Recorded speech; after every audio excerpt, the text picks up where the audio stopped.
Greetings to all. The scripture reading from which this week's point to ponder arises comes from the Gospel of Matthew. Matthew 13 verses 31 to 33 and 44 to 52, one of the scripture passages appointed for the seventh Sunday of Pentecost. The passage tells Jesus' parable of the wheat and the tares. A farmer plants a field, and lo and behold, while the farmer sleeps, an enemy sneaks into the field under the cover of darkness and sows weed seeds among the wheat seeds. The seeds sown look a good bit like wheat. So in the parable, when the workers want to pull the weeds, the farmer tells them just to leave them be until time for the harvest. The farmer lets the weeds and the wheat grow together because it is difficult to tell the difference. And in pulling up the unwanted weeds, it would be highly likely for some of the much wanted wheat to be pulled up as well, especially since their roots tended to get tangled together.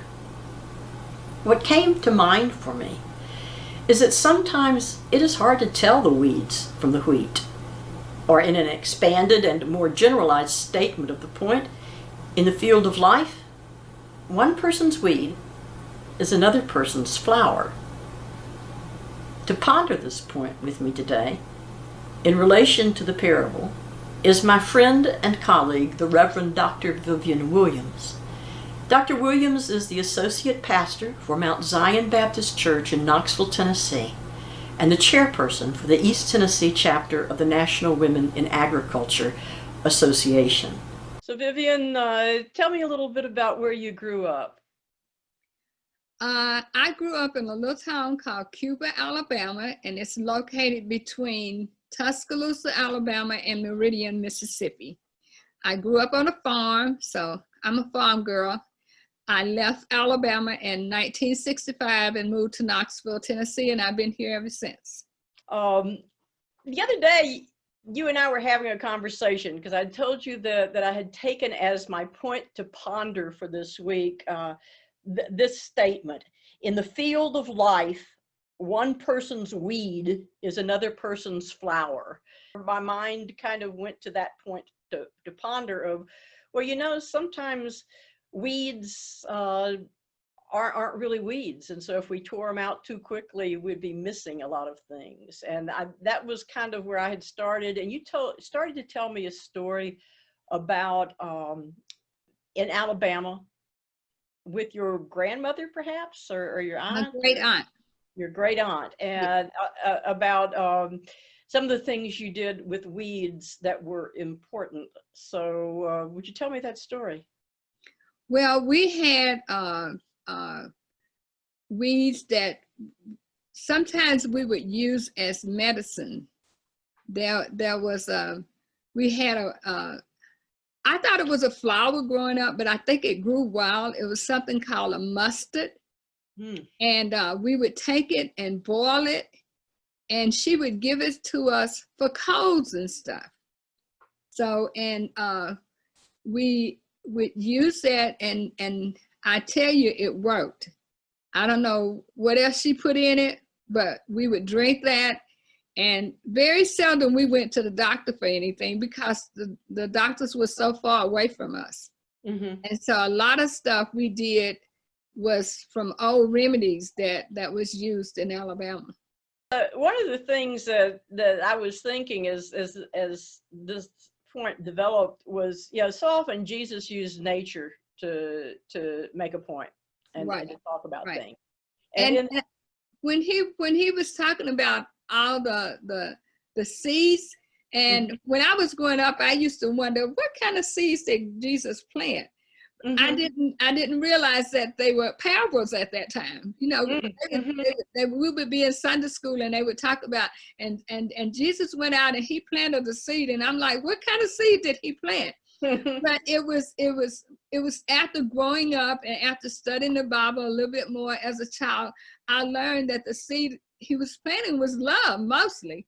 Most of the seeds that he planted was all about planting a seed of love in somebody else, and that seed would take on and grow in somebody else.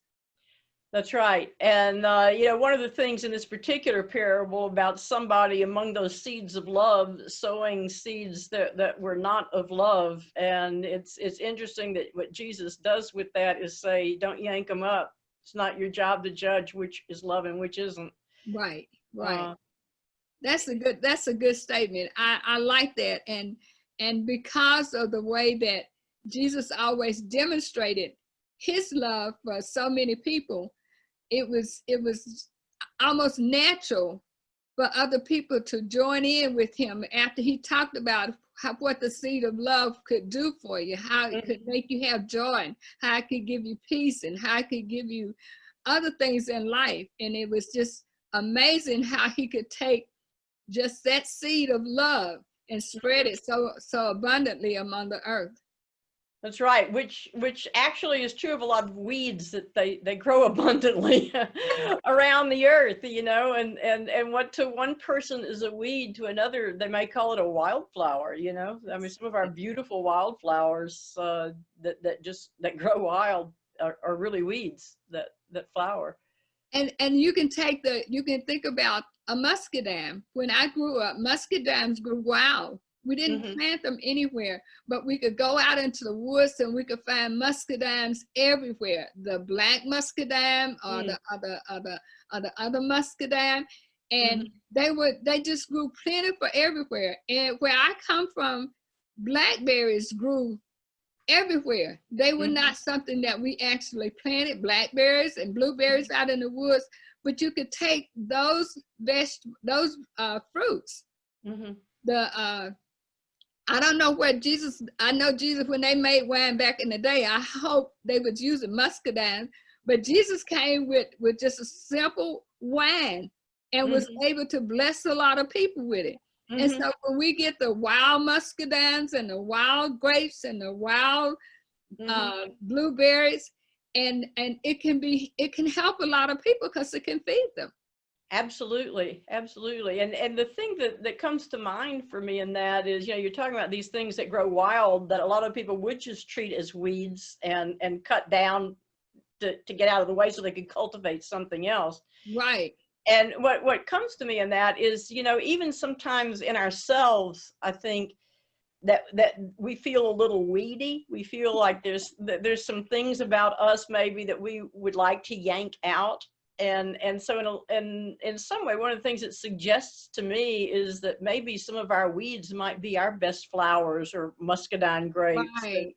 I wonder if you've encountered anything like that in your own self or in your life or in your ministry. Well, I guess in my ministry started out with, I guess I call it a in-home prayer group. And I started it with a lady who would keep people in her home. They wouldn't send them to nursing homes. She would actually keep these little people in her home. And so most of them never got to go to church because she couldn't take them all to church at one time. And so some of them, people would come by and pick them up on Sundays, and some of them would not. So I asked her if I could come into her house and minister to these people. Now, if you think about it, those were weeds, those were human weeds that were not getting no water, if you call the gospel water. They were not getting fed right. And so because they were there in her house, I went to them and I would go every Tuesday and minister to them. The first time I went, I asked them all to tell me their special song they had. And so one lady said, I can't remember a special song. And these were like little ladies that was over 60. And so by the end of our session, she came up with a song that she loved. And that song was Have a Little Talk with Jesus. And it showed me then, I started singing that song. And even though she couldn't remember it at first, it all just flooded back in her head, and she got so happy singing that song. So to me, that is if you see a tumbleweed out in the desert, that was a tumbleweed to me. Tumbleweed had gotten lost from everybody. It had gotten lost with society, and she was not into what was going on with church. But once we started singing that song, Have a Little Talk with Jesus, it was like she came back to life. And every time I would go minister to them, she would always want us to sing that song for her. So sometimes God can take the tumbleweeds that we kind of throw out, and he can bring them back and revive them. It just takes somebody with a little patience and a little time to do it. Absolutely. What a wonderful story. I don't suppose you would let me end this segment with you singing a little bit of that song. Oh, sure, I would. Good. Now let us have a little talk with Jesus, and we'll tell him all about our trouble. He will hear our faintest cry, and he will answer by and by. We will feel a little prayer we're turning, and we'll know that the fire is burning. We will have a little talk with Jesus and makes it right.